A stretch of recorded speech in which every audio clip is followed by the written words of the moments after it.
সুযোগ্য ইমাম সাহেব, সম্মানীয় আমার প্রিয় বড় ভাইজান মুহতারাম হযরত মাওলানা শরীফুল ইসলাম সাহেব, দিগারে হুজ্জাতে কেরাম, মুফাজ্জে কেরাম, উলামায়ে কেরাম, সম্মুখে বসে থাকা দিন দরদি, ইসলাম দরদি, প্রাণের ভাই মুসলমান আব্বাজান ও ভাইজানেরা, ছোট ছোট স্নেহীর কচিকাচারা, পর্দার অন্তরে অবস্থিতা মমতাময়ী, করুণাময়ী আম্মাজান ও বুজানেরা, আল্লাহর অশেষ মেহেরবানি। এই মুহূর্তে আমরা এমন একটি জায়গায় বসেছি, একদিকে রয়েছে আল্লাহর ঘর মসজিদ, অপরদিকে রয়েছে নবীর ঘর মাদ্রাসা। জোরে বলুন সুবহানাল্লাহ। সচরাচর এমন জায়গা পাওয়া যায় না, তো আমাদের নসিব ভালো। পূর্ব সিমলার মুসলমান আপনারা খুব ভাগ্যবান, এই জন্য আপনাদের বুকেই একই জায়গায় দুটো জিনিস, একদিকে নবী, একদিকে আল্লাহর ঘর, অপরদিকে নবীর ঘর। এমন একটা মজলিসে আমরা আজকে এসেছি। আজকে রাতটা আমাদের জন্য একটা ভাগ্যময় রাত, কারণ চলছে রবিউল আউয়াল মাস।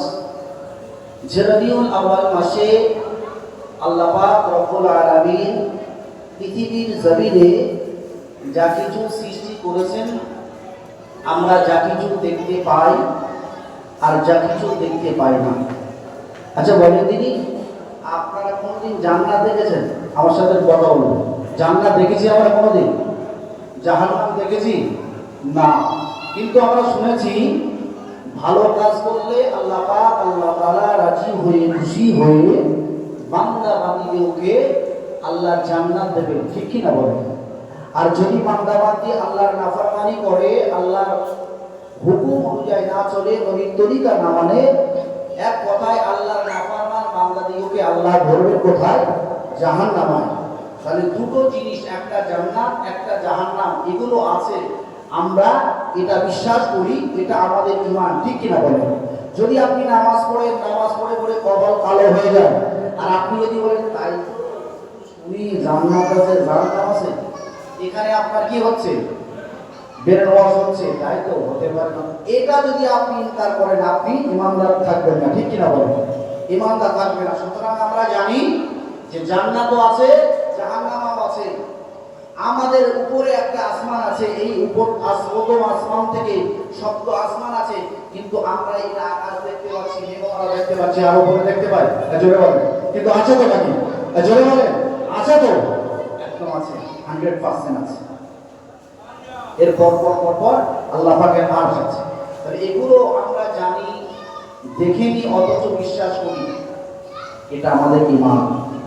1,00,000 মতন্তরে 2,26,000 পয়গম্বর আলাইহিস সালাতু ওয়াস সালামেরা পৃথিবীর জমিনে এসেছিলেন, এটা আমি আপনি জানি না। একে যত বিদ্যামান হোক না কেন, আমরা কেউ এখনো কোন নবীকে দেখিনি। হতে পারে স্বপ্নে দিদার, নবী পাকের দিদার, এটা অসম্ভব কিছু নয়, হতে পারে। তবে অন্যান্য নবীদের আমরা দেখি।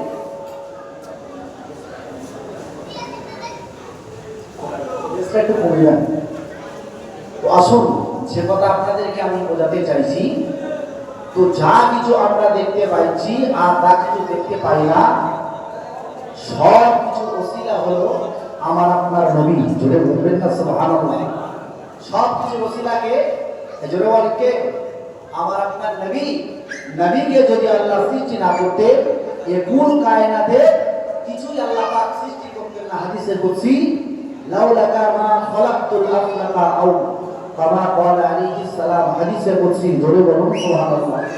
আল্লাহ পাক বলেন হাদিসে কুদসি, আল্লাহর কথা, আল্লাহ পাক বলেন, হে নবী, আমি যদি আপনাকে সৃষ্টি না করতাম, আমি আল্লাহ কিছুই সৃষ্টি করতাম না।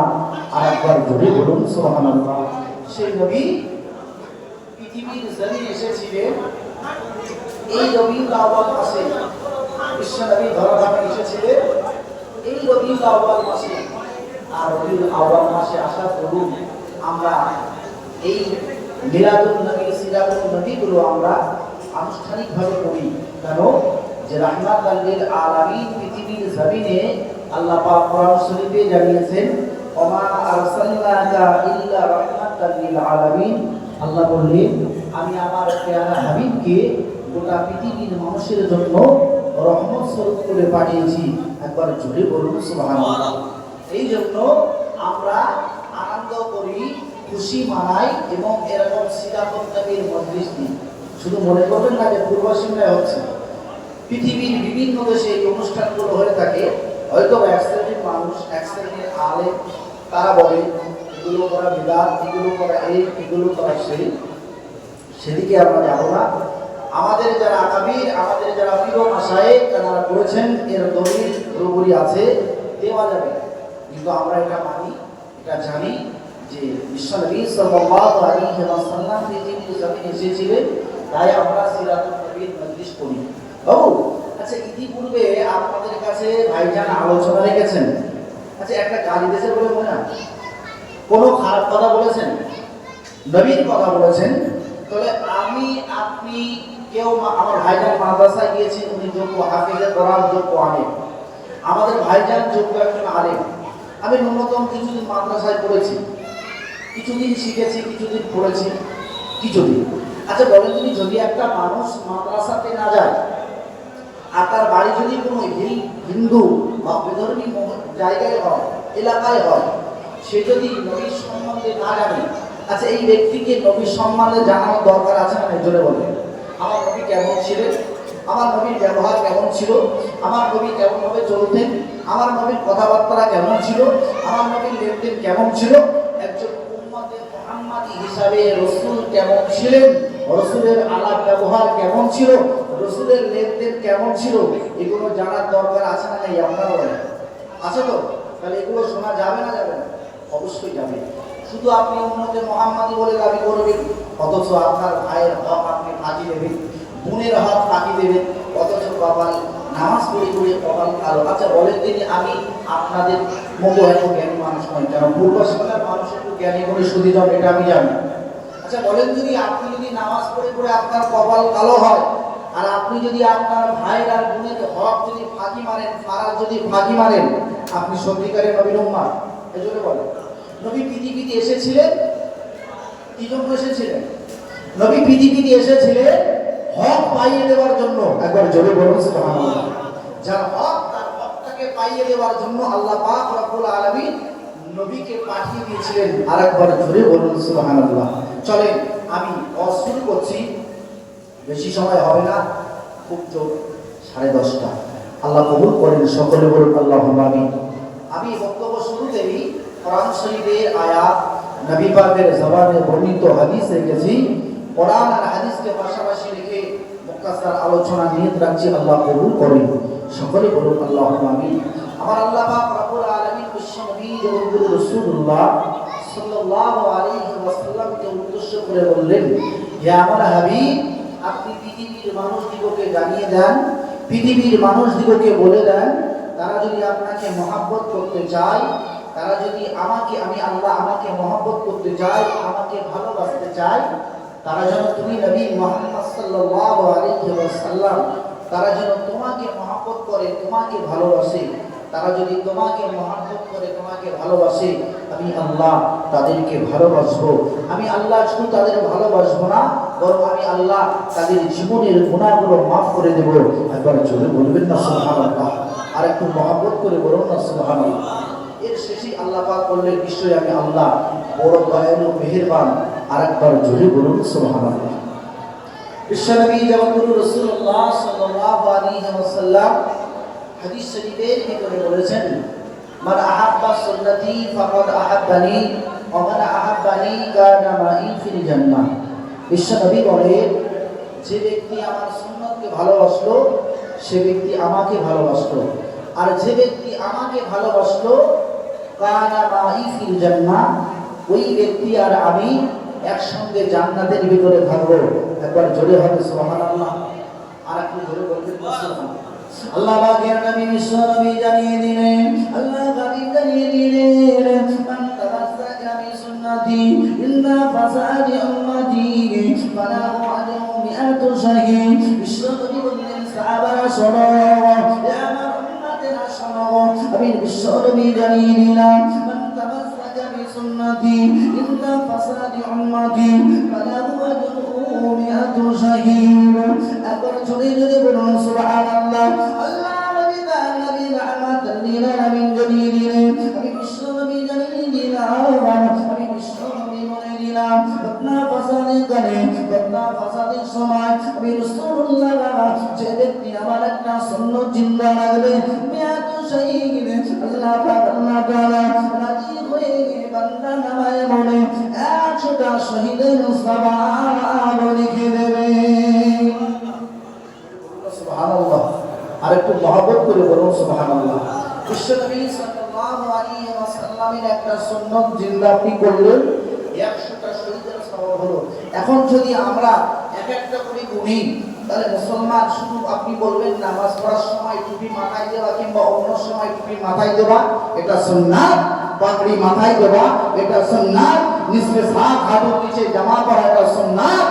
আপনি মনে রাখবেন শুধু এই সুন্নাত নয়, বরং বিশ্বনবী বলেছেন যখন তোমরা খানা খাবে খানা খাবার সময় দস্তরখানটা বিছানাও সুন্নাত। জোরে বলুন না সুবহানাল্লাহ।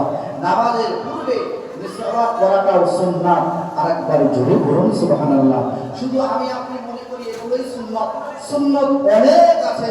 এই এক একটা সুন্নাত যদি আমরা আমাদের জীবনে বাস্তবায়ন করতে পারি সত্যিকারের আপনি নবীর একজন উম্মত হবেন। জোরে বলুন সুবহানাল্লাহ। আর ওই আমি বললাম যে মুখে বলি নবীকে মহব্বত করি, মুখে বলি নবীকে ভালোবাসি, কিন্তু আমার কাজ, আমার ওঠা বসা, আমার চলাফেরা, আমার লেনদেন, আমার সব কিছু যদি রাসূলুল্লাহর সঙ্গে না মিল খায় আমি আপনাকে কোনোদিন নবীর উম্মত বলতে পারি না। তার মানে আপনি বলেন আমি নবীকে ভালোবাসি হুজুর, অথচ আপনার কাজ ক্রিয়াই বলছে আপনি নবীর দুশমন, আপনি নবীর উম্মত নন। এর জন্য সর্বপ্রথম নবীর সুন্নাতগুলো ধরুন। নবীর সুন্নাতগুলো আপনি আঁকড়ে ধরলে রাসূলুল্লাহ খুশি হবে, রাসূলুল্লাহ আমাদেরকে মহব্বত করবেন, ভালোবাসবেন। কারণ বিশ্বনবী সাল্লাল্লাহু আলাইহি ওয়াসাল্লাম উম্মতে মুহাম্মাদীকে এতটাই মহব্বত করে, এতটাই ভালোবাসে যে ভালোবাসার কোনো তুলনা হয় না। আমাদের মহামিলানে হাসরের মাঠে কিয়ামতের দিনে নবী ঈসা বলবেন ইয়া নাফসি ইয়া নাফসি, নবী মুসা বলবেন ইয়া নাফসি ইয়া নাফসি, অসংখ্য নবীরা ময়দানে বাহাসনে ইয়া নাফসি করবে। আল্লাহ তাআলা আমার উপায় কি হবে, আল্লাহ তাআলা আমার উপায় কি হবে। সমস্ত নবীরা নবীর উম্মতেরা ইয়া নাফসি করবে। শুধুমাত্র কেবলমাত্র আমার আপনার নবী দয়ার নবী রাহমাতুল লিল আলামিন বলবেন ইয়া রাব্বি হাবলি উম্মতি, ইয়া রাব্বি হাবলি উম্মতি। আল্লাহ তাআলা আমি রাসূলুল্লাহ আমার গুনাহগার উম্মতির উপায় কি হবে। আর একটু মহব্বত করে বলুন সুবহানাল্লাহ। সে নবী দুনিয়ার জমিনে ছিলেন তো, সে নবী ময়দানে মহাশরে হাসরের দিন ইয়া নাফসি করবেন, সেটা তো অনেক দিন পরের কথা। কিন্তু নবী পাক সাল্লাল্লাহু আলাইহি ওয়াসাল্লাম মদিনাতুল মুনাওয়ারায় সবুজ গম্বুজের নিচে শায়িত যারা হাজী সাহেব হজ করতে গিয়েছেন, আর যারা হাজী সাহেব হজ করতে গিয়েছেন, উমরা করতে গিয়েছেন, নবী পাকের রওজা সচক্ষে দেখেছেন। নবী পাক সাল্লাল্লাহু আলাইহি ওয়াসাল্লাম মদিনাতুল মুনাওয়ারায় সবুজ গম্বুজের নিচে নবী শায়িত আছেন, আর নবী ওই কবরে শায়িত, আর ওই কবরে শুয়ে শুয়ে আল্লাহ পাকের নবী বলছেন ইয়া রাব্বি হাবলি উম্মতি, ইয়া রাব্বি হাবলি উম্মতি। আল্লাহ আমার গুনাহগার উম্মত বল কি হবে। আর একবার আস্তে করে বলা যাবে সুবহানাল্লাহ। সোনামানি গেলা যুবকেরা জওয়ানেরা রাজা নাসিনা মা বলেন বিশ্বনবী পৃথিবীর জমিনে এসেছিলেন হকটাকে পাইয়ে দেওয়ার জন্য, হকটাকে বুঝিয়ে দেওয়ার জন্য।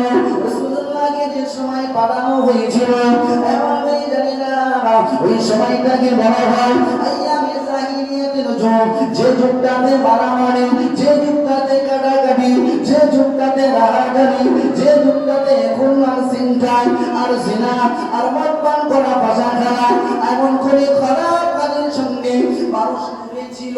আল্লাহ তাআলা আমার আপনার নবীকে পৃথিবীর জমিনে এমন একটা সময় সময় কাটালেন, যে সময় মানুষ এই সমস্ত খারাপের সঙ্গে ডুবেছিল, বিশ্বনবী পৃথিবীর জমিনে আসলেন। পৃথিবীর জমিনে আসার সাথে সাথে গোটা পৃথিবীতে শান্তি বিরাজ করলো। জনে বলুন সুবহানাল্লাহ। আর একটু মহাব্বত করে বলুন সুবহানাল্লাহ। পৃথিবীর জমিনে আসার পরে মানুষদেরকে দ্বীনের দাওয়াত দিয়েছিলেন, কালিমার দাওয়াত দিয়েছিলেন, মানুষদেরকে বুঝিয়েছিলেন, এ মানুষেরা তোমরা যে লাত উজ্জা হবনের পূজা করো, তোমরা যে চন্দ্র পূজা করো, তোমরা যে বৃক্ষ পূজা করো, বাবা ছেড়ে দাও, লা শরীক, আল্লাহ ছাড়া কোনো ইবাদতের কেউ নেই, লা শরীক, আল্লাহর সাথে তোমরা কাউকে শিরিক করো না, আমি আল্লাহ পাকের নবী। তোমরা পড়ে দাও লা ইলাহা ইল্লাল্লাহ মুহাম্মাদুর রাসূলুল্লাহ। একবার মহব্বত করে হবে সুবহানাল্লাহ। আল্লাহ পাকের নবী কুফারে কুরাইশদের কাছে আল্লাহ দাওয়াত দিয়েছেন, দ্বীনের দাওয়াত দিয়েছেন। কুফারে কুরাইশরা আল্লাহ নবীকে জানিয়ে দিয়েছে, ও মুহাম্মদ, ইতিপূর্বে পৃথিবীর জমিনে যত নবী এসেছে সমস্ত নবীরা ছিল ধনাঢ্য ব্যক্তি, নবীরা ছিল মালদার, কিন্তু না না না, তুমি দ্বীনের দাওয়াত দিচ্ছ, আল্লাহর দাওয়াত দিচ্ছ, তুমি তো পায়ে হেঁটে দ্বীনের দাওয়াত দিতে এসেছো। আমরা আমাদের পূর্বপুরুষদের রীতিনীতি অনুযায়ী তাদের রেখে যাওয়া ধর্ম আমরা পালন করি, আমরা না আমরা ইবাদত করি, আমরা না দরজার উপাসনা করি, আমরা চন্দ্রবৃক্ষের উপাসনা করি। না না না না, তোমার কথা তো আমরা মানব না, আমরা মানব না। আমরা আমাদের পূর্বপুরুষের যে ধর্মটা ছিল ওটাই আমরা। আমি আপনাদেরকে বলছিলাম বিশ্বনবী সাল্লাল্লাহু আলাইহি ওয়াসাল্লাম পৃথিবীর জমিনে এসেছিলেন হকটাকে পাইয়ে দেওয়ার জন্য। বিশ্বনবী সাল্লাল্লাহু আলাইহি ওয়াসাল্লাম পৃথিবীতে আসার পরেই বিশ্বনবী সাল্লাল্লাহু আলাইহি ওয়াসাল্লাম তিনি তার আম্মাজান আমিনা তাকে তুলে দিয়েছিলেন, যে মহিলার কোলে বা কাছে তিনি ধরিয়ে দিয়েছিলেন। পৃথিবীর ইতিহাসে লেখা থাকবে তিনি হলেন একজন ভাগ্যবতী মা মহিলা হালিমাতুস সাদিয়া রাদিয়াল্লাহু তাআলা আনহা। তিনি ছিলেন সৌদ গোত্রের একজন মহিলা। এই সৌদ গোত্রের মহিলা যখন বিশ্বনবীর বাড়িতে এসেছিলেন, বিশ্বনবী সাল্লাল্লাহু আলাইহি ওয়াসাল্লামের আম্মা জান তিনি কাঁদছিলেন। কিতাব তার বিবরণে জানিয়েছেন বিশ্বনবীর আম্মা কাঁদছিলেন কেন না, বিশ্বনবীর আম্মা জান এই জন্য কাঁদছিলেন যে বিশ্বনবী সাল্লাল্লাহু আলাইহি ওয়াসাল্লাম তো এতিম, মক্কার রীতিনীতি ছিল তারা নিজেদের বাচ্চাদেরকে কয়েকদিন দুধ পান করাতে, তারপরে গ্রাম এলাকা থেকে মহিলারা এসে ওই বাচ্চাদের নিয়ে যেত, বাচ্চাদেরকে দুধ পান করাতো আর দেখভাল করতো। এটা ছিল ওই জামানার একটা রীতি আর নীতি। তো আপনার যান কাঁদছে, হাও হাও করে কাঁদছে, স্বামীর কথা মনে পড়লো। মক্কার মেয়েরা যারা গর্ভবতী ছিল, বিশ্বনবী বলে যে আমি যখন আপনার গর্ভে ওই বছরে যত মা জানেরা আমেরা ছিলেন গর্ভবতী ছিলেন, কিতাবের ভিতরে এসেছে, কিতাব জানিয়েছে সমস্ত মহিলারাই পুত্র সন্তান প্রসব করেছিলেন। জোরে বলুন সুবহানাল্লাহ। বিশ্বনবীর আম্মা জান তিনি বলছেন যে আমার মুহাম্মদ পৃথিবীর জমিনে আসলো, আমি মনে মনে এটাই চিন্তা করছিলাম যে সমস্ত মহিলাদের বাচ্চাগুলো তো নিয়ে যাবে অন্যরা, কিন্তু আমার বাচ্চাকে হয়তো কেউ নিতে যাবে না, কারণ আমার স্বামী নেই। আর তাদের পারিশ্রমিক হিসাবে আমি আমিনা গরিব মানুষ, কিছুই দিতে পারবো। সৌদ গোত্র থেকে যে মহিলা আসলে ওই মহিলা বলেন হযরতে হালিমাতুস সাদিয়া, তিনি মক্কার বাড়িতে বাড়িতে ঘুরতে লাগলেন, বাচ্চা নেওয়ার জন্য ঘুরতে লাগলে। তো ঘুরে ঘুরে দেখলেন কোথাও একটা বাচ্চা মিলল না। তার স্বামীর সঙ্গে হারেস তিনি বললেন, স্বামীনি, আম্মাজান হামিনা তার স্বামীকে বলছে, স্বামীনি, মক্কার বাড়িতে বাড়িতে গিয়েছি কিন্তু কোনো বাচ্চা তো পাইনি। তার একটা কারণ হলো আমাদের যে বাহন ছিল ওই বাহনটা ছিল দুর্বল, আস্তে আস্তে আসতে হচ্ছিল, দ্রুত আসতে পারছিল না। আস্তে আস্তে যখন আসলো, ওই সৌদ গোত্রের অন্যান্য মহিলারা পূর্বেই মক্কায় এসে সম্ভ্রান্ত ঘরের বাচ্চাদেরকে দিয়ে আপন বাড়িতে আবার রওনা দিয়েছে। তাই হালিমাতুস সাদিয়া কোনো বাচ্চাকে না পেয়ে নিরাশ হয়ে ফেরার পথে আব্দুল মুত্তালিবের সঙ্গে দেখা। আব্দুল মুত্তালিব হালিমাতুস সাদিয়াকে বলছে, মা আমাদের বাড়িতে একটা বাচ্চা আছে, মা তুমি কি নেবে? আমাদের বাড়িতে একটা বাচ্চা আছে, তুমি কি নেবে? মা সেই বাচ্চাকে মাদার খালিমা তো সানিয়া বলেছিলেন, স্বামী মক্কার বাড়িতে গিয়েছি, মক্কার বাড়িতে গিয়েছি বাচ্চা নেওয়ার জন্য, কিন্তু না না না না না কোনো বাড়িতে বাচ্চা পাওয়া যায় না। একটা বাচ্চার সন্তান হয়েছে, তার দাদু জানিয়ে দেন ওই বাচ্চাটা কিন্তু এতিম। এখন আপনার বক্তব্য কি? আপনার বক্তব্য বলুন, এই বাচ্চাটাকে আমরা কি নিয়ে যাবো না আমরা এমনি খালি হাতে বাড়ি যাবো? হালিমা তুসাদিয়ার স্বামী খালেদ বলেছিল, আমার অর্ধাঙ্গিনী জীবন সঙ্গিনী সরে, ও হালিমা তুসাদিয়া বাবা তুমি শুনে নাও, জেনে নাও, আল্লাহ যদি রহম হয়, আল্লাহ যদি দয়া হয়, এই এতিম বাচ্চাটাকে আমরা যদি নিয়ে যাই, এই এতিম বাচ্চার বাবার কথা আমার আল্লাহ আমাদের সংসারে সচ্ছলতা দান করবেন। জোরে বলুন সুবহানাল্লাহ, আর একটু মহব্বত করে বলুন সুবহানাল্লাহ। হালিমা এই বাচ্চাটাকেই নিয়ে চলো, এই বাচ্চাটাকেই নিয়ে চলো। বিশ্বনবী সাল্লাল্লাহু আলাইহি ওয়াসাল্লামের দুধবা হালিমা তুসাদিয়া ওই ছোট্ট কুটির ভিতরে প্রবেশ করলেন। মাজান হালিমা তুসাদিয়া নবীর আম্মা জানের কোলে রাসূলুল্লাহ আছে। একবার হালিমা তুসাদিয়া নবীর দিকে একবার তাকিয়েছেন। হালিমা তুসাদিয়া তিনি বর্ণনা করে বলছেন যে ইতিপূর্বে আমার জীবনে এত সুন্দর দেখতে, এত সুচ্ছিরি বাচ্চা আমি আর কোনোদিন দেখিনি। একবার জোরে বলুন সুবহানাল্লাহ। হালিমা তুসাদিয়া বলেছিলেন, তোমার বাচ্চাটা আমার কোলে দাও। হাত বাড়িয়েছে। হালিমা তুসাদিয়া বর্ণনা করে বলেন, আমি হালিমা তুসাদিয়া যখন মুহাম্মদকে কোলে নিলাম, আমি হতভম্ব হয়ে গেলাম, আমি অবাক হয়ে গেলাম। একটাই মাত্র কারণ, আমি গত রাতে যখন বাড়িতে ছিলাম, আমার একটা দুধের সন্তান ছিল, যার নাম হলো আব্দুল্লাহ। আমার এই ছোট্ট বাচ্চাটা দুধের জন্য কেঁদেছিল, কান্নাকাটি করেছিল। আমি যেমন দুঃখী মা, আমি গর্ভধারিণী মা, আমার আব্দুল্লাহর গালে ওটা দুধ দিতে পারিনি। তার মানে আমার স্তনে দুধ ছিল না। আমার বাড়িতে যে অষ্টিগুলো ছিল ওদের স্তনে দুধ ছিল না। আমার বাড়িতে যে বকরিগুলো ছিল ওদের স্তনেও দুধ ছিল না। আমি হতভম্ব হয়ে গেলাম। আমি মুহাম্মদকে যখন কোলে নিলাম, আমি অনুভব করলাম আমার বুকের দুটি স্তন দুধে পরিপূর্ণ হয়ে গিয়েছে। সুবহানাল্লাহ, যে আমার দুটি স্তন দুধে পরিপূর্ণ। হালিমা তুসাদিয়া নবীকে নিলেন। আর কিতাবের বর্ণনায় পাওয়া যায় রাসূলুল্লাহকে নিয়ে যে বাহনটায় তিনি উঠলেন, এই বাহনটা প্রথমে আসার সময় দুর্বল ছিল, ফুটফুট করে হাঁটছিল, সবল ছিল না। কিতাবটার বিবরণে জানিয়েছে বিশ্বনবীকে যখন নিয়ে ওই বাহনের উপরে সওয়ার হয়েছে, ওই বাহনটা এত দ্রুত ছুটতে লেগেছে যে সমস্ত মহিলারা সত্তর থেকে ইতিপূর্বে অনেক আগেই মক্কার জমিনে এসেছিলেন, হালিমা তুসাদিয়া ওই সমস্ত মহিলাদের তিনি ধরে ফেললেন। জোরে বলুন সুবহানাল্লাহ। ওই সমস্ত মহিলারা হালিমা তুসাদিয়াকে লক্ষ্য করে বলেছিলেন, হালিমা তুমি মক্কাতে গিয়েছিলে যে বাহনটা নিয়ে, এটা সেই বাহন, এটা আলাদা বাহন? হালিমা বলেছিলেন, এটা আমার সেই বাহন। একবার জোরে বলুন সুবহানাল্লাহ। আমাদের মেয়েরা মুমিন মুসলমান বাবেরা সোনামানিকেরা যুবকরা জওয়ানেরা পর্দা নসিনা মা বোনেরা, কিতাবের ভিতরে এসেছে বিশ্বনবীকে নিয়ে হালিমা তুসাদিয়া যখন নিজের বাড়ি থেকে অগ্রসর হয়েছে, রাস্তার দুপাশে যে গাছগুলো ছিল, হালিমা বর্ণনা করে বলে, আমি লক্ষ্য করে দেখলাম ওই গাছগুলোতে কোনো পাতা ছিল না, ওই গাছগুলোর পাতাগুলো শুকিয়ে গিয়েছিল। আমি হালিমা অবাক হয়ে গেলাম। ওই গাছের দিকে যখন তাকালাম, আমি হালিমা দেখতে পেলাম ওই গাছগুলোতে কচি কচি পাতা জন্মে গিয়েছে। একবার মুহাব্বত করে বলুন সুবহানাল্লাহ। বিশ্বনবী হালিমা তুসাদিয়া বলেন, ওই গাছে কোনো ফুল ছিল না, ওই গাছে দেখতে পেলাম ফুল ধরে গিয়েছে। আর একবার ঝরে বলুন সুবহানাল্লাহ।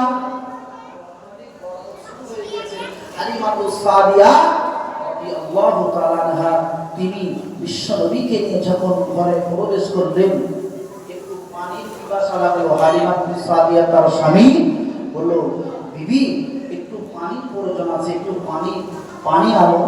হালিমাতুস সাদিয়া তিনি বর্ণনা করে বলছেন, আমার বাড়ির পাশে একটা কুয়া ছিল। এখন বর্তমান সময়ে আমাদের গ্রামে টিউবওয়েল পাওয়া যায়, ট্যাপ পাওয়া যায়, আর পুকুর পাওয়া যায়, অনেক পানি আমাদের এলাকা ব্যাপী আছে। কিন্তু মক্কার মরুভূমি এলাকা, মক্কায় না পানি খুব টপ করে পাওয়া যায় না। যারা হাদিসায় দিয়েছেন ওনারাই বলতে পারবেন, আর আমরা দেখি মোবাইলে মরুভূমি এলাকা পানি খুব একটা পাওয়া যায়।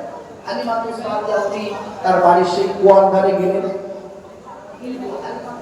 তিনি অবাক হয়ে গেলেন যে আমি তো গতকালকেই এই কুয়ার পাশে এসেছিলাম, কুয়া শুকনো, অথচ হালিমাতুস সাদিয়া এক পলক কুয়ার ভিতরে নজর করলেন, দেখলেন ওই কুয়াটাই পানিতে পরিপূর্ণ হয়ে গিয়েছে। জোরে বলবেন না সুবহানাল্লাহ।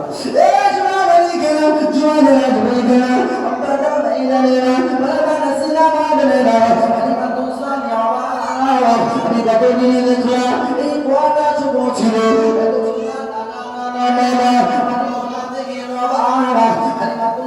অবাক হয়ে গেলেন, আরো অবাক যে আমরা গরু যেখানে রাখা হয় ওই গিয়ে দেখতে পেলেন যে উটনিগুলো ছিল ওদের স্তনগুলো শুকানো, বকরিগুলো ছিল ওদের বকরির স্তনগুলো শুকিয়েছিল।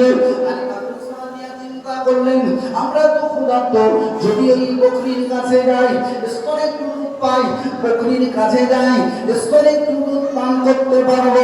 তাই তিনি উটনির কাছে গেলেন, বকরির কাছে গেলেন, আর তাদের স্তনে হাত রাখলেন। হালিমাতুস সাদিয়া আল্লাহু আকবার বলে উঠলেন, না না না অবাক, এই বকরিগুলো গতদিনে স্তনে দুধ ছিল না, মুষ্টিগুলোর স্তনে দুধ ছিল না, কিন্তু কোথা থেকে যেন দুধ এলো। হালিমাতুস সাদিয়া স্তনে হাত রাখলেন, দেখতে পেলেন দুধগুলো। ওই হালিমাতুস সাদিয়া বললেন ওই বকরির স্তনগুলো দুধে পরিপূর্ণ। আর একবার জোরে জোরে বলুন সুবহানাল্লাহ। বলছিলাম বিশ্ব নবী পৃথিবীর জমিনে এসেছিলেন কারোর হক নষ্ট করার জন্য নয়। জোরে বলুন না সুবহানাল্লাহ। তাহলে আজকে তুমি বড় হুজুর সেজেছো, তুমি বড় আলী সাহেব, তুমি বড় নামাজি, তুমি হক নষ্ট করছো, আর তুমি বলছো আমি বিরাট বড় আল্লাহ নবীকে আমি ভালোবাসি, নবীকে বিরাট মহব্বত করি, ঘোড়ার বলছো তুমি নবীর উম্মত না। আমি সালাতে লিখে দিয়ে যাচ্ছি তুমি নবীর উম্মত না। তুমি যদি সত্যিকারের রাসূলুল্লাহর উম্মত হতে তোমার মনের ফারাজটা তুমি মাটি মেনে নিতে না, তোমার ছোট ভাই ফারাজটা তুমি জোরপূর্বক তোমার বাবার কাছ থেকে তোমার মায়ের কাছ থেকে লিখে নিন না। আজকে পুরোপুরি আলহামদুলিল্লাহ আপনাদের এখানকার মানুষ ভালো। আমি সাপুরের কথা বলছি, এলাকার কথা বলছি, অনেকেই এই কাজ করে বসে আছে। এখন হাই হাই করছে, হাই হাই করার কাজ না, বা কবরে আমরা কবরে, তাদের কবরের কাছে গেলে হবে না, ভাগ মিলেছে ভুলে আর ভাইয়ের। সুতরাং নবী বলেছেন একটা হচ্ছে হুকুকুল্লাহ, আর একটা হলো হুকুকুল ইবাদ। একটা হলো আল্লাহর হক আল্লাহ চাইলে ক্ষমা করতে পারে, আর হুকুকুল ইবাদ, হুকুকুল ইবাদ বান্দার হক যদি নষ্ট করে দেওয়া হয় ওই বান্দার কাছে ক্ষমা চাইতে হবে, বান্দার কাছে মাফ চাইতে হবে। যত সময় বান্দা আপনাকে না মাফ করবে আমার আল্লাহ মাফ করবেন না। কথাটা ঠিক না? জোরে বলে। আমি কি বাড়িতে বানিয়ে বানিয়ে বলছি নাকি? তিনি আমাদের মতো মানুষ ছিলেন না। কিছু মানুষের ধারণা আমরা তাই কি নাকি? জোরে বলে। রাসূল কি আমাদের মতো মানুষ ছিলেন? নেভা, অসম্ভব, কখনোই হতে পারে না, কখনোই সম্ভব না। রাসূলুল্লাহ আমাদের থেকে আলাদা। আমরাও ঘুমাই, নবীও ঘুমাতেন, কিন্তু আমরা ঘুমের ঘরে যে স্বপ্ন দেখি এগুলো ঠিকও হতে পারে, ভুল হতে পারে। নবীরা ঘুমের ঘরে যা দেখতে ওগুলোও ছিল আল্লাহর তরফ থেকে ওহী। জোরে বলুন না সুবহানাল্লাহ। নবীরা ঘুমের ঘরে যা দেখতে সকালবেলা অভিমত তাই হতো। আরেকবার মহব্বত করে বলুন সুবহানাল্লাহ। হালিমাতুস সাদিয়া বলে না না না না মক্কার বাচ্চারা শুনে না, বরং আমি হালিমাতুস সাদিয়া সেই প্রত্যেক ছোট ছোট বাচ্চাদের দেখেছি। ছোট ছোট বাচ্চাদের মতো মুহাম্মদ না, মুহাম্মদ সম্পূর্ণ আলাদা আলাদা আলাদা। তার কারণ হলো আমি হালিমাতুস সাদিয়া যখন আমি গরিব মানুষ, আমার সংসারের কাজ করি, আমি হালিমাতুস সাদিয়া লক্ষ্য করি সংসারের কাজ করি, আমার মুহাম্মদ তো নাই দরকার। আমি হালিমাতুস সাদিয়া অবাক, আমি হালিমাতুস তুসানিয়া অবাক হয়ে গেলাম। আমি সংসারের কাজ করি, মুহাম্মাদের দোলনার দিকে নজর দিই, আমি অবাক হয়ে গেলাম। আমি সংসারের কাজ করছি, একদিন দেখতে পেলাম আমার মুহাম্মাদের দোলনা নড়ছে, কিন্তু মুহাম্মাদের আশেপাশে কেউ নেই। একবার মুহাব্বত করে বলুন সুবহানাল্লাহ। আল্লাহ জিবরিলকে ডেকে বলে, আমার ফেরেশতা জিবরিল জমিনে চলে যাও।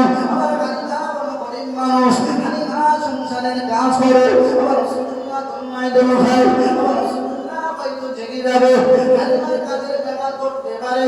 জিবরিল পৃথিবীর জমিনে চলে যাও, হালিমা তুসানিয়ার বাড়িতে গিয়ে তুমি স্বয়ং আমার রাসূলুল্লাহর দোলনাটা মারবে। ধরে বলো সুবহানাল্লাহ। আর একটু মুহাব্বত করে বলো সুবহানাল্লাহ।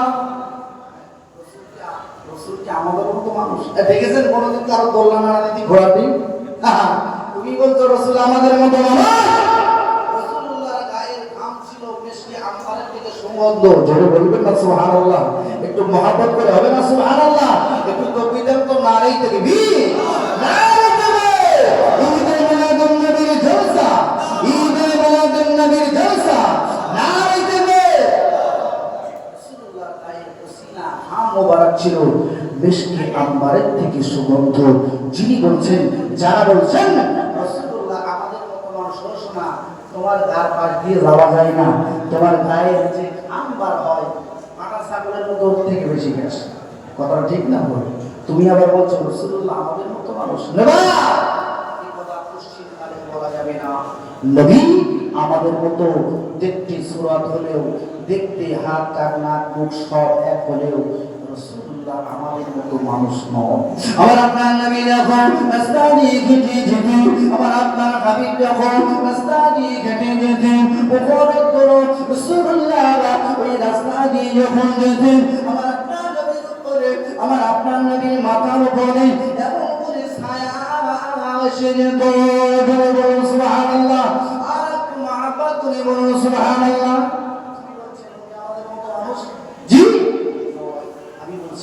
রাসূলুল্লাহ এসেছিলেন কারণ হক নষ্ট করার জন্য না, বরং রাসূলুল্লাহ হক পাইয়ে দেওয়ার জন্য এসেছিলেন। জগৎগুরু রাসূলুল্লাহ সাল্লাল্লাহু আলাইহি ওয়াসাল্লামের মাতা হালিমা তুসানিয়া বলেন, আমি মুহাম্মদ সাল্লাল্লাহু আলাইহি ওয়াসাল্লামকে যখন দুধ পান করাতাম, আমার নবী বিশ্ব নবী জগৎগুরু রাসূলুল্লাহ সাল্লাল্লাহু আলাইহি ওয়াসাল্লাম, আমি হালিমা তুসানিয়া আমার ডান দিকের যে স্তন ছিল ওই ডান দিকের স্তনই পান করতেন। একবার জোরে বলুন না সুবহানাল্লাহ।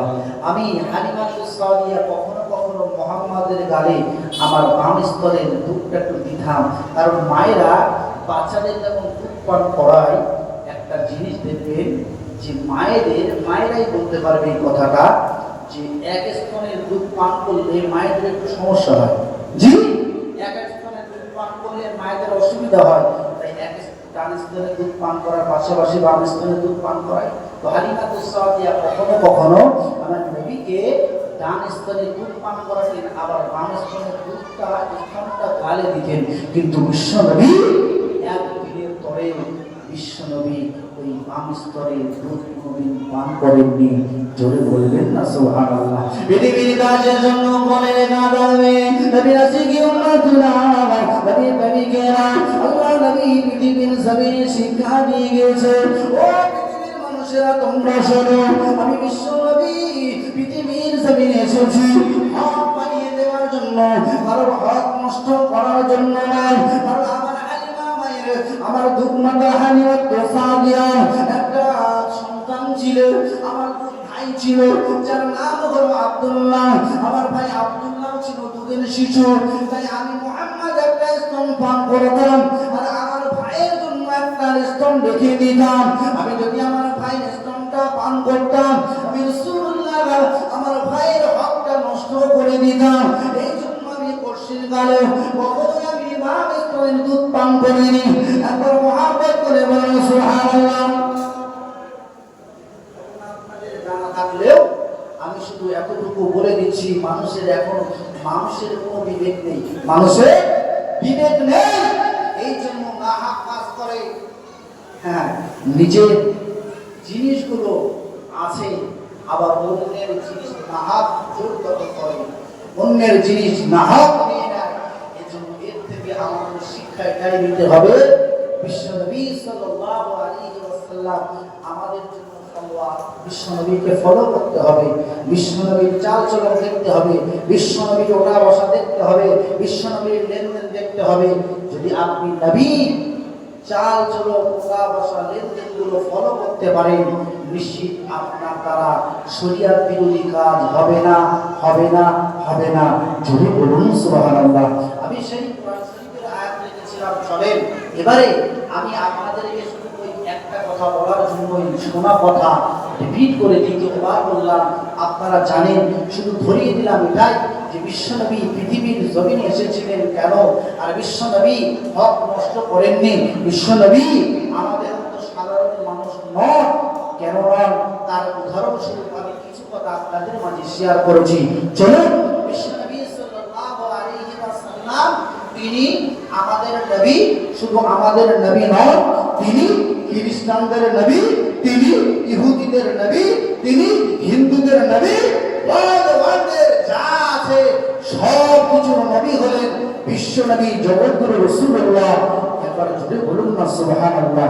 ইয়া আইয়ুহান নাস মানে সমস্ত পৃথিবীর মানুষদিগকে আল্লাহ লক্ষ্য করে বলছেন ইয়া আইয়ুহান নাস, তার মানে সব মানুষের লক্ষ্য করে আল্লাহ বললেন।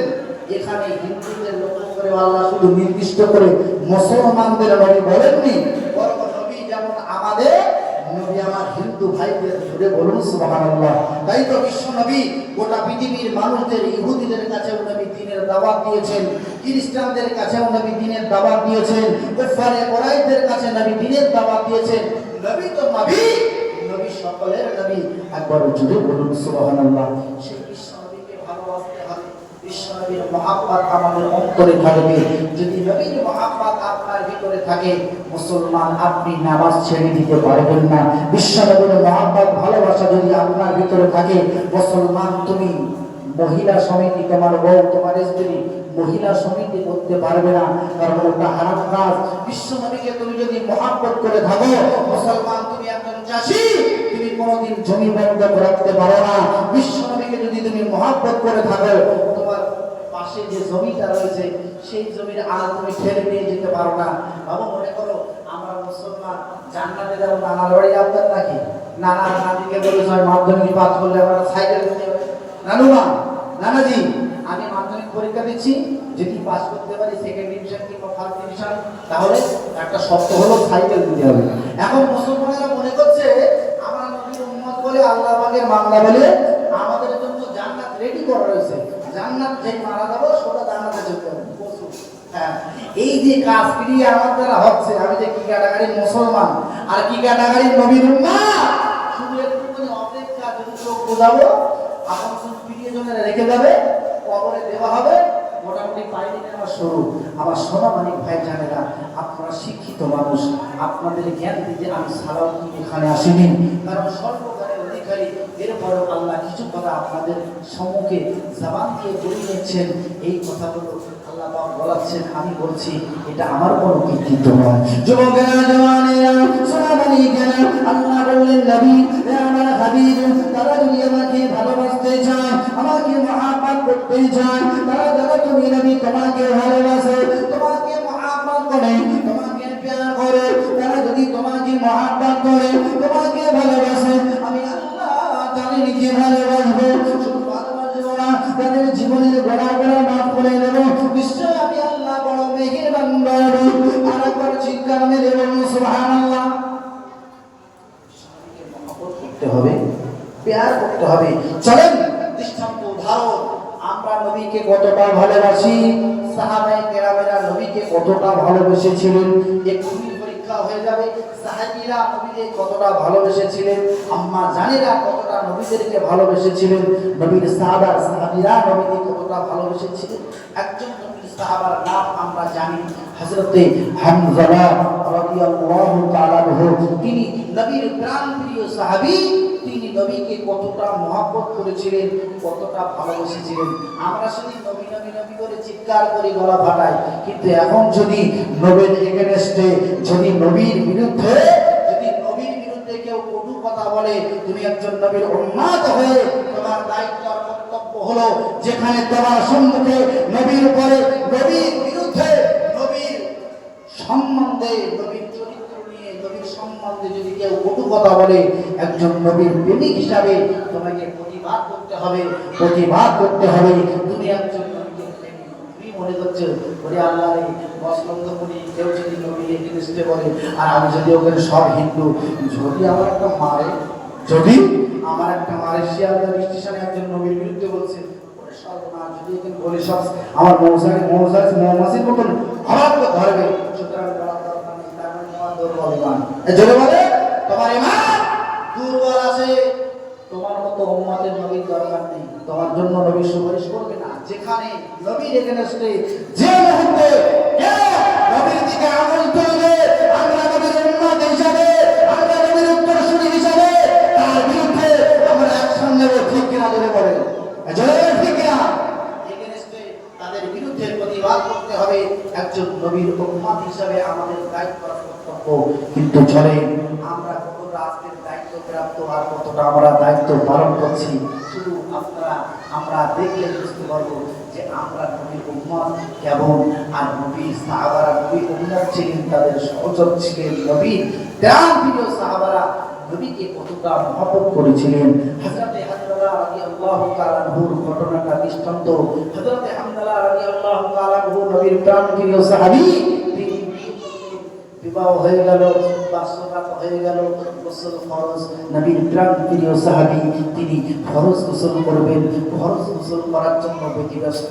আল্লাহ নবীর প্রাণ প্রিয় সাহাবী, এ যুবকেরা জওয়ানেরা, নবীর প্রাণের সাহাবারা নবীকে এতটাই মহব্বত করতেন, নবীকে এতটাই তাআ করতেন। রাতে হামজালা যেমন করে তিনি বাসরাত করার পরে সকালবেলা তিনি গোসল করবেন, গোসল করতে তিনি ব্যতিব্যস্ত।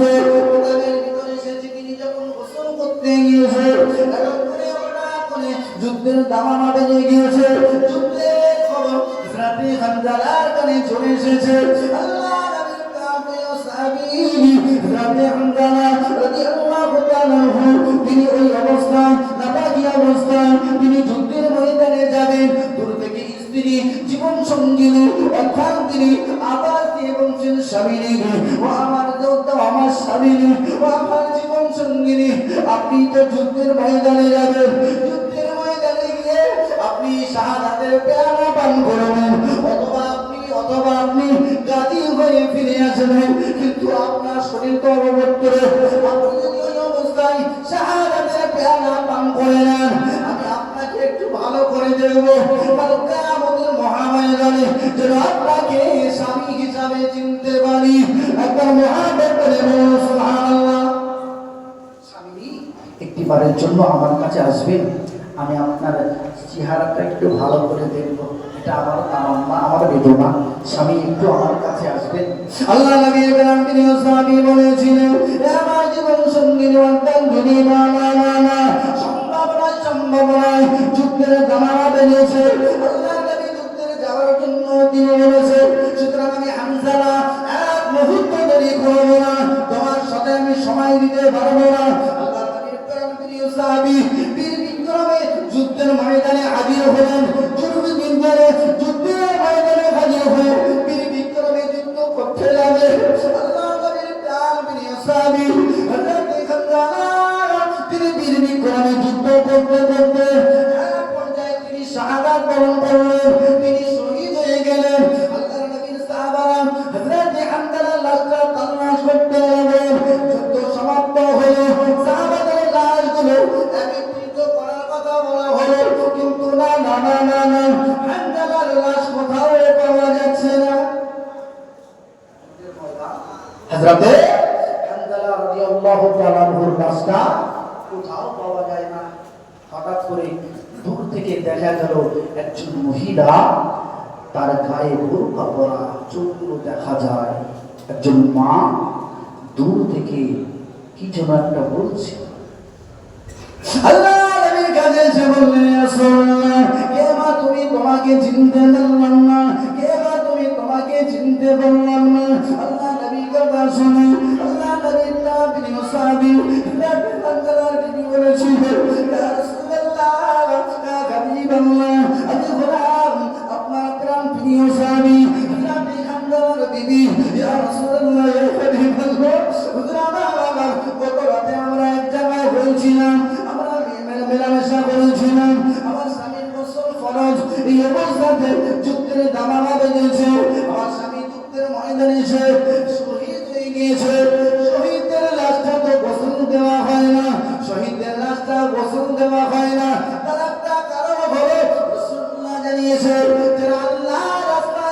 যাবে, শহীদ বান্দাদেরকে গোসল দেওয়া হবে না। কাল কিয়ামতের মহাময়দানে হাসরের মাঠে আল্লাহ যখন বলবেন, হে আমার শহীদ বান্দারা, তোমরা কোথায় আছো?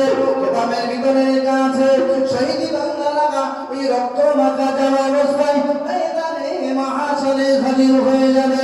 একবার মহাব্বত করে বলুন সুবহানাল্লাহ। হানজালার লাশটা কোথাও পাওয়া যায় না। রাসূল বললেন, এ আমার প্রাণপ্রিয় সাহাবারা, আমার হানজালার লাশটা একটু সন্ধান করো। আমার হানজালার লাশ কোথায়? সব সাহাবার লাশ পাওয়া গেল, যারা শহীদ হলেন, কিন্তু হানজালার লাশ কোথাও পাওয়া যায় না। কোথায় গেল? আমার আল্লাহ যে বলেন, নবী যে হানজালা আমাকে মহাব্বত করে, যে হানজালা আপনাকে মহাব্বত করে, ওই হানজালার পৃথিবীর কোনো সাধারণ পানি দিয়ে গোসল হবে না। আমার নবী, আমার হাবিব, আমার ফারিস্তারা হানজালাকে নিয়ে আসমানের উপরে চলে গিয়েছে। আর একটু মহাব্বত করে বলুন সুবহানাল্লাহ। আমার নবী, হানজালাকে পৃথিবীর কোনো সাধারণ পানি দিয়ে গোসল দেওয়া হবে না। হানজালাকে আসমানের উপরে আমার ফারিস্তারা গোসল দিচ্ছে। জানিয়ে দিলে আমার সাহাবারা, তোমরা শোনো, আমি রাসূলুল্লাহ যখন হানজালার দেখো মোবারকের দিকে তাকালাম, চেহারা মোবারকের দিকে দেখলাম, মুখের দিকে তাকালাম, আমার হানজালার দাড়ি মোবারক দিয়ে তখন টুপকে টুপকে পানি পড়ছে। একবার মহাব্বত করে বলুন সুবহানাল্লাহ। তার মানে রাসূলুল্লাহ বলছেন, যে আমার সাহাবা শোনো, আমি হানজালার মুখের দিকে তাকিয়েছি, তাকালাম আর দেখলাম, আমি মুখের দিকে তাকালাম আর দেখলাম,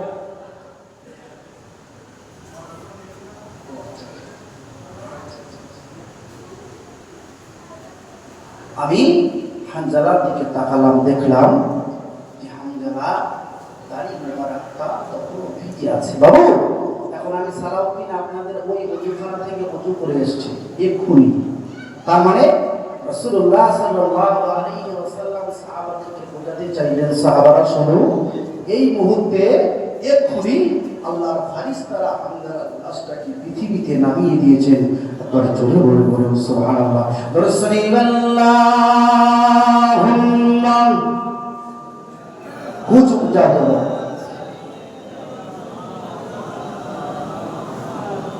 ওয়ালা আলি সাইয়্যিদিনা আল্লাহুম্মা সাল্লি আলা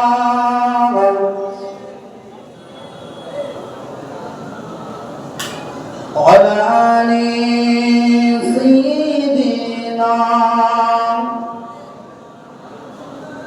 আল্লাহুম্মা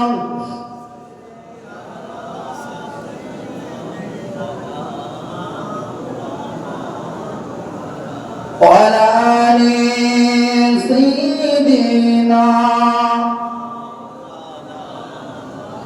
সোনাবাড়ি ভাই জানেরা, তরুণ তুর্কি নওজওয়ানেরা, নবীর মহব্বত, নবীর ভালোবাসা সাহাবাদের মাঝে কেমন ছিল। আবার সময় দোয়া সাবের সারি সালাম কিয়াম 10:30টার ভিতরে কমপ্লিট করতে হবে। এই জন্য ভাইজান বললেন, আমি লম্বা চওড়া করব না, শুধু আপনাদের কাছে অবগত যে সাহাবাদের ঈমান, তাদের ঈমান, ভালোবাসা, মহব্বত নবীর প্রতি কতটা ছিল, আর সাহাবিয়াদের মহব্বত নবীর প্রতি কতটা ছিল। একজন সাহাবার কথা আপনাদেরকে শুনিয়েছি। আমি অল্পক্ষণের ভিতরেই একটা সাহাবিয়াদের কথা শুনবো। একদল সাহাবিয়া নবীর প্রতি তাদের মহব্বত কেমন ছিল। নবী যখন মক্কা ছেড়ে মদিনাতে হিজরত করেছিলেন, এই সংবাদটা যখন মক্কার মেয়েরা জানতে পারল যে নবী মক্কার জমিনে নাই, 9 জন মহিলা নবীর ভালোবাসায়, নবীর মহব্বতে তারা আর আপন গৃহে থাকতে পারল না। তারা বাড়ি ছেড়ে দিল, ঘর ছেড়ে দিল, স্বামী ছেড়ে দিল, সব কিছু রেখে তারা কি করলো? তারাও চাইলো যে আমরা আর মক্কার জমিনে থাকবো না, কারণ যে মক্কার জমিনে নবী নাই, ওই মক্কাতেও আমরা আর থাকবো না। 9 জন মহিলা ছোট্ট ছোট্ট বাচ্চাদেরকে নিয়ে তারা রওনা দিলেন মদিনার দিকে। এই সংবাদটা মক্কার বড় বড় লিডারদের কানে চলে গেল। দেখো কিছু মহিলা তারা মক্কা ছেড়ে মদিনাতে পালানোর চেষ্টা করছে। চলে যাও মক্কার বর্ডারে, তাদের ধাওয়া করো যেন তারা কোনোভাবেই যেন মক্কার বর্ডার অতিক্রম না করতে পারে। এই সংবাদটা যখন মক্কার লিডাররা তাদের কানে তুলে দিল, ওরা কি করলো? এই মক্কার মহিলাদের পিছু নিল ধাওয়া করে। আমার সোনা মানি ভাই জানে না লম্বা চওড়া না, আল্লাহ পাকের নবীর প্রেমে এতটাই তারা পাগল ছিলেন, দিওয়ানা ছিলেন। না না না না না না, নবী মদিনায় মক্কায় না, আমরা মক্কায় থাকবো না। মক্কার মেয়েরা দ্রুত গতিতে দৌড়তে মন করে যেতে লাগলেন। মক্কার এই মানুষেরা, এই ছেলেগুলো ওই মহিলাদের পিছু ধাওয়া করলেন। মক্কার মেয়েরা এমন করে মদিনার কাছাকাছি বলালেন, এমন তো অবস্থা এই মক্কার যুবকেরা তাদেরকে পাকড়া করে ফেললো, তাদেরকে ধরে ফেললো। মক্কার মহিলাদেরকে বলা হলো, ও মক্কার মহিলারা চলো চলো, আবার তোমরা যেখানে ছিলে ওখানেই তোমাদের যেতে হবে। কিন্তু মক্কার মহিলারা বলেছিলেন না না না, যেখানে নবী না ভাই, যে মক্কায় নবী নাই, ওই মক্কাতেই আমরা থাকবো না। মক্কার ছেলেরা বলেছিল, মক্কার মহিলা তোমরা শোনো, তোমরা যদি না জানো তোমাদের উপরে অত্যাচার নিশ্চিমরা চলবে। শুধু তোমাদের উপরে চলবে না, বরং তোমাদের যে ছোট্ট ছোট্ট মাসুম বাচ্চা রয়েছে, এই মাসুম বাচ্চাদের উপরে আমরা অত্যাচার করব, এদেরকে আমরা মার্ডার করে দেব, খুন করে ফেলবো। চলো মক্কায় যেখানে ছিলে সেখানেই ফিরে চলো, যেন মদিনায় তোমরা যাবে না। তোমাদেরকে আমরা নিষেধ করছি, বারণ করছি, যেখানে ছিলে সেখানেই চলো। ও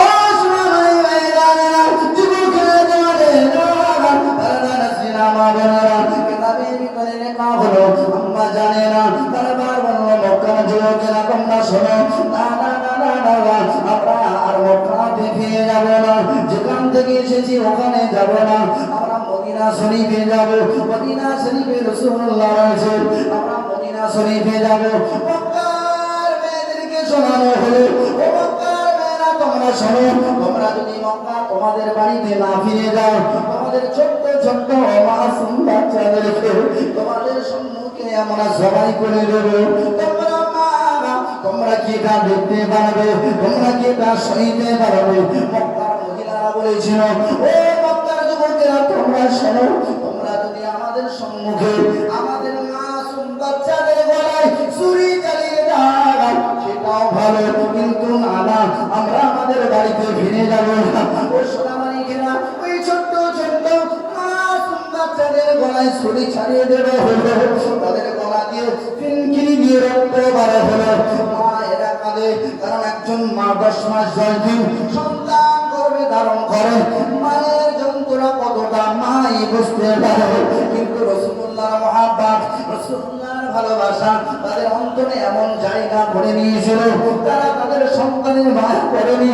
তাদের সন্তানদের রক্ত মাখা দেহটা, তাদের সন্তানগুলোর রক্ত মাখা পোশাক কবরগুলো, এই বাচ্চাদের রক্ত মাখা দেহটা কোলে তুলে নিয়ে মক্কার বর্ডার পার করে মদিনা শরীফে আল্লাহর নবীর কাছে গিয়ে হাসি, ইয়া রাসূলুল্লাহ, ইয়া হাবিবাল্লাহ, আপনাকে মহব্বত করি, আপনাকে ভালোবাসি, আপনাকে প্যার করি, আপনার মহব্বতে মদিনা শরীফ এসেছি। আমাদের বাচ্চাদেরকে আমাদের সম্মুখে জবাই করে দিয়েছে। একবার মহব্বত করে বলুন সুবহানাল্লাহ। জবাই করে দিয়েছে বলে মহব্বত করে সুবহানাল্লাহ বলছি না। আমার বক্তব্যের মূল কথা হলো যে নবীর মহব্বত ভালোবাসা এই মহিলাদের ভিতরে, মায়েদের ভিতরে এমন করে জায়গা করে দিয়েছিল যে তাদের সামনে তাদের বাচ্চাদেরকে জবাই করে দেওয়া হলো, কিন্তু মায়েরা কোনো কষ্টই পেলেন না, শুধু চোখ দিয়ে পানি পড়লো। নবীর মহব্বত ভালোবাসা তাদেরকে মদিনাতে টেনে নিয়ে গিয়েছিলেন। আমার সোনামানি ভাই জানেরা, এ পর্যন্ত যা আলোচনা করলাম, আল্লাহ পাক রব্বুল আলামিন সবাইকে যেন পরহেজগার বানিয়ে দেন, নামাজি বানিয়ে দেন। কারণ আবারও বলছি, আপনাদের কাছাকাছি মসজিদ, আপনাদের কাছাকাছি মাদ্রাসা, যে সমস্ত তরুণ তুর্কি নওজওয়ানেরা অনেকেই কোরআন পড়তে পারে না, সুযোগ আছে। অনেক এলাকা আছে, আমি অনেক দূরে দূরে দাওয়াতে যাই, দেখেছি এক একটা এলাকায় একটা মসজিদ, আর মসজিদ নেই, মুসলিম নেই, হিন্দু মুসলমান বাইর আছে, শিক্ষার প্রতিষ্ঠান নেই। আল্লাহ করে আপনাদের এই জায়গাটা এত সুন্দর জায়গা, সুন্দর ব্যবস্থাপনা, শিক্ষার জায়গা, ওখান থেকে কোরআন শিখে এখানে এসে নামাজ পড়বেন, জোরে বলবেন সুবহানাল্লাহ। এত সুন্দর জায়গা সব জায়গায় পাওয়া যায় না। আপনাদের কাছে আমার করজোড়ে নিবেদন, কোরআন শিখুন। নবীর উপরে কোরআন নাজিল হয়েছিল, ওই কোরআন দুনিয়ার জমিনে আছে। কোরআন শিখুন, নামাজ ধরুন, কারণ ভাব নষ্ট করবেন না, কারো মনে ব্যথা দেবেন না, দুঃখ দেবেন না, পিতা মাতার সেবা করবেন। আর সম্মানীয় ব্যক্তি যারা, তাদেরকে সম্মান করবেন, ছোটদের স্নেহ করবেন। আসে সকলে নবী পাকের দরবারে মদিনাতুল মুনাওয়ারায় সবুজ গম্বুজের নিচে নবী শাহিদ চলেন। নবীর শাহিদ সালাতু সালাম নবী